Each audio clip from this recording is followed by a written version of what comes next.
Hello there, Carlos Scarpero here, VA mortgage specialist with the Ross Mortgage and Military Mortgage Bootcamp. Today I'll do some VA myth busting, and we're going to talk about the myth that you can only have one VA loan at a time. I'm not sure where this myth came from. It's just one of those weird things that just comes out there, just bad media, bad publicity, just bad information. I got a quick PowerPoint. Give me a second here. So let's talk about this. So every veteran has two sets of entitlement. So the first set is called basic entitlement, and that started in 1970 with the Veterans Housing Act, which established the VA current guidelines. Then it was revised in 1974, and during that period, they set the limit at $144,000 for VA loans. And so veterans get $36,000 as the entitlement that shows on the entitlement form, which is 25% of that $144,000. But they decided later to add what's called bonus entitlement. And reason being is that they kept having to raise that limit, and with inflation, 144 just doesn't buy what it used to. So they raised that to the county max of $510,300, which is the current county max, and that's based on Fannie Mae limits. So they get this second tier of entitlement. And then what happens is then there's this loan guarantee thing with 25%, which we'll go over in a minute.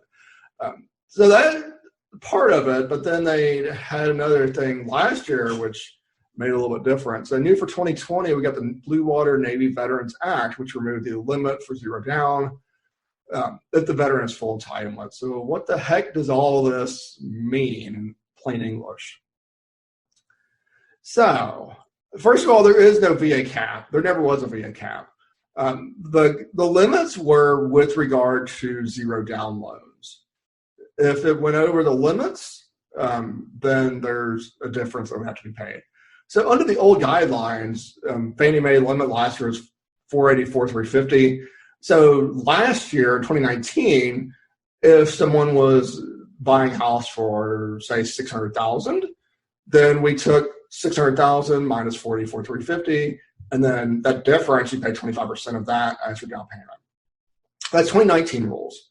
For 2020, that's all gone away. So for 2020, under the Blue Water Navy Veterans Act, the veteran, assuming that they meet the credit and income guidelines, can buy whatever the heck they want as far as the limits are concerned. So when does this play into effect?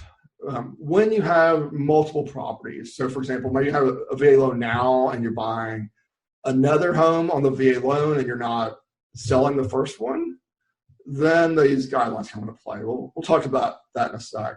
So warning, I added this warning because when we're doing our live seminars, some people are a little bit confused. VA loans are not designed for building a portfolio or investment properties. It's meant to be owner-occupied properties. Now, that being said, there is a loophole. If you're buying a 4-unit building, up to 4, then you can buy 1 unit, rent the other 3, and that's completely allowed on VA loans. You can't buy in a bigger apartment complex. It's up to 4 units. So here's the scenario where you got multiple VA loans and where it gets confusing and where you have to understand these rules. Is where a veteran's buying a new home, and instead of selling the other home, they're retaining it and then moving into the new home. So, for example, I had a veteran that moved here to Ohio, Wright Pat Air Force Base. He came from South Carolina. He had a home there.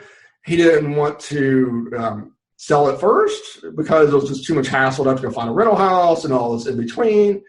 He went and found a house here in Ohio, moved into the house, got everything out of the old house, then put the old one on the market and sold that later after the fact. So for a short period of time, he had 2 VA loans.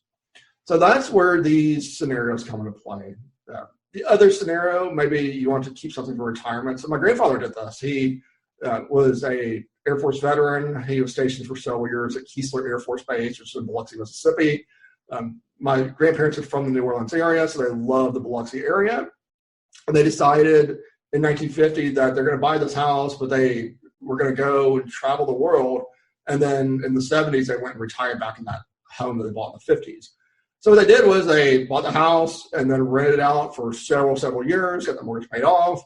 1970, he retired. He moved back to Mississippi, took his home back, moved back into the home. Those type of scenarios fall under this guideline and completely allowed on VA. So how do you calculate this? So for this example, the veteran has a VA mortgage for $100,000, and they want to buy another home and keep the first one. So you take the 510, 300, subtract the 100, so they could go up to 410, 300 on a new home with zero down. Pretty simple calculation. So warning, keep this in mind, you must use your bonus entitlement. Remember at the beginning of this presentation, I was showing that 2 sets of entitlement, which means the second home must be 144 or higher. I don't know why that's the limit. I'm not really sure why they're forcing us to use the bonus entitlement, but they are. Just keep that in mind. I know it's very confusing, but and we as lenders will keep up with it, but keep that in mind that the second home must be 144 or higher. You can't go buy one at 100 and buy the second one for 75. That doesn't work. It has to be 144 or higher on the second property. So what if they go over? So when the total of the two mortgages goes over the Fannie Mae limit, which right now in 2020, I'm recording this, is 510, 300, then the veteran has to pay 25% of the difference as a down payment. So for example, back to our previous example, first home's $100,000, and say they spent 510, 300 on the new home. In that case, their total of the two is 610, 300, right? So they would have to put 25% down, or 25%, $25,000, which is 25% of that overage. So the second part of this myth is if there's a foreclosure, you can never use it again. Again, you have to use your bonus entitlement. So that's definitely a scenario where it can happen.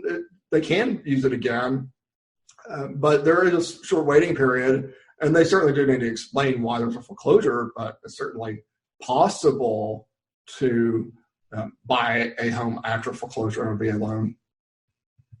So that myth is busted. If you have any questions, please feel free to reach out to me. My name is Carlos Scarpero. I'm a VA mortgage specialist with Ross Mortgage and Military Mortgage Bootcamp. I am licensed in Ohio, Kentucky, and Michigan. I'd love to speak to you. I can be reached on my phone at 937-572-3713 or scarpero.com. Again, I am licensed in Ohio, Kentucky, and Michigan. If you're in any of those areas, I'd love to talk to you. If you're outside those areas, I am connected to loan officers all around the country that can help. I'd love to speak to you soon. Thanks.